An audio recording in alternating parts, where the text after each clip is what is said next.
अर्जुन, रिया और समीर बचपन के दोस्त थे। वे एक दूसरे के बिना एक दिन भी नहीं रह सकते थे। तीनों ही बहुत ही एडवेंचरस थे और हमेशा कुछ नया और रोमांचक करने की तलाश में रहते थे। हमेशा नया एडवेंचर ढूंढते रहते थे। उनकी दोस्ती का आधार ही उनका साहस और उत्साह था। एक दिन उन्होंने सुना कि पास के जंगल में एक हिडन ट्रेजर है। यह खबर सुनते ही उनकी आंखों में चमक आ गई। बस उनकी तो जैसे लॉटरी लग गई। वे इस मौके को हाथ से जाने नहीं देना चाहते थे। अगले ही दिन उन्होंने अपना बैग पैक किया। वे पूरी तैयारी के साथ निकलने का मन बना चुके थे। उसमें उन्होंने टॉर्च, रस्सी, पानी और कुछ खाने का सामान रखा। वे किसी भी स्थिति के लिए तैयार रहना चाहते थे और कुछ खाने का सामान रखा। वे जानते थे कि जंगल में उन्हें किसी भी चीज की जरूरत पड़ सकती है। सुबह होते ही वो जंगल की ओर निकल पड़े। उनके दिलों में उत्साह और रोमांच का सैलाब था। जंगल बहुत घना और अंधेरा था। वहां का माहौल रहस्यमय और डरावना था। सूरज की किरणें भी पेड़ों की वजह से नीचे नहीं आ पा रही थी। हर तरफ सिर्फ अंधेरा और सन्नाटा था। फिर भी दोस्तों का जोश कम नहीं हुआ। वो आगे बढ़ते रहे और हर कदम पर एक नई चुनौती का सामना करते रहे। अनजान रास्तों पर चलते हुए वे एक दूसरे का हौसला बढ़ाते रहे उस ट्रेजर को ढूंढने के लिए। उनके दिलों में उम्मीद और आंखों में सपने थे। जैसे जैसे वे आगे बढ़ते गए, जंगल और भी ज्यादा घना होता गया। पेड़ और भी ऊंचे और घने हो गए और उनके नीचे जमीन पर धूप बिल्कुल भी नहीं थी। हवा में एक अजीब सी खामोशी थी। सिर्फ पत्तों की आवाज और कीड़े ही सुनाई दे रहे थे। अचानक समीर को एक अजीब सी आवाज सुनाई दी। रुको, उसने धीरे से कहा। तीनों दोस्त एक पेड़ के पीछे छिप गए। वो ध्यान से सुनने लगे। आवाज फिर से आई, एक धीमी गूंजती हुई आवाज, जैसे कोई फुसफुसा रहा हो। डर और उत्सुकता के साथ तीनों दोस्त उस आवाज के पीछे पीछे चलने लगे। कुछ देर बाद वो एक खुले मैदान में पहुंच गए।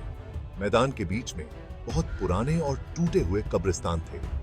कब्रिस्तान पर अजीब और गरीब डिजाइन्स बने हुए थे। एक ठंडी हवा चली और रिया को लगा जैसे कोई उन्हें देख रहा है। उसने अर्जुन और समीर को पीछे खींच लिया। मुझे यह जगह बिल्कुल अच्छी नहीं लग रही, रिया ने धीरे से कहा। हमें यहाँ से चले जाना चाहिए। जंगल में एक अजीब सी खामोशी थी, जैसे कुछ भयानक होने वाला हो। तभी उनके सामने एक परछाई गिरी। वो परछाई धीरे धीरे आकार लेने लगी। तीनों दोस्त डर गए और पीछे हट गए। उनके दिल की धड़कनें तेज हो गईं। उनके सामने एक बूढ़ी औरत खड़ी थी। उसकी उपस्थिति ने माहौल को और भी रहस्यमय बना दिया। उसकी आंखें चमक रही थीं और उसके चेहरे पर एक सख्त एक्सप्रेशन था। उसकी नजरें जैसे उनकी आत्मा को भेद रही थीं। उसने लाल साड़ी पहनी हुई थी और उसके गले में अजीब से मोती थे। वो मोती किसी रहस्य को छुपा रहे थे। उसे ही से सकता कोई थे। ये पवित्र जगह है, उसकी आवाज गूंज रही थी। उसकी आवाज में एक अजीब सी शक्ति थी। यहाँ से चले जाओ और कभी वापस मत आना। उसकी चेतावनी स्पष्ट थी। लेकिन हम यहाँ खजाना ढूंढने आए थे। ये मौत की जगह है, उसने कहा। उसकी आवाज में कोई दया नहीं थी। जो कोई भी यहाँ खजाना ढूंढने आता है, उसे सिर्फ मौत ही मिलती है। उसकी बातों ने उनके दिलों में डर बैठा दिया। यह सुनकर तीनों दोस्त डर गए।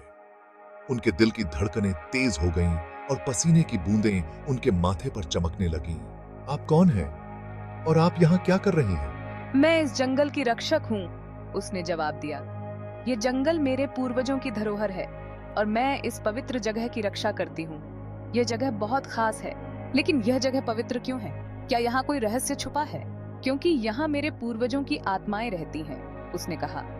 ये उनकी अंतिम विश्राम स्थली है और वो किसी को भी अपनी शांति भंग करने की इजाजत नहीं देंगे। ये उनकी आखिरी इच्छा है। फिर उस बूढ़ी औरत ने उन्हें एक कहानी सुनाई। यह कहानी बहुत पुरानी थी। उसने बताया कि कैसे उसके पूर्वजों को एक श्राप ने पकड़ लिया था।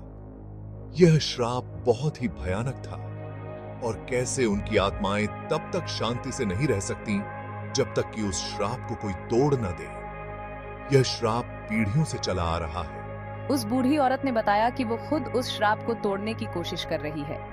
यह उसका जीवन का मिशन है और उसने तीनों दोस्तों से रिक्वेस्ट की कि वे उसे अकेला छोड़ दें। यह काम बहुत ही खतरनाक है। डर और इज्जत के साथ तीनों दोस्तों ने उस बूढ़ी औरत को अकेला छोड़ दिया। वो जंगल से बाहर भागे और कभी पीछे मुड़कर नहीं देखा। उन्हें समझ आ गया था कि कुछ रहस्य अनसुलझे ही अच्छे हैं। वे जानते थे कि इस जंगल में कुछ ऐसा है जो उनकी समझ से परे है।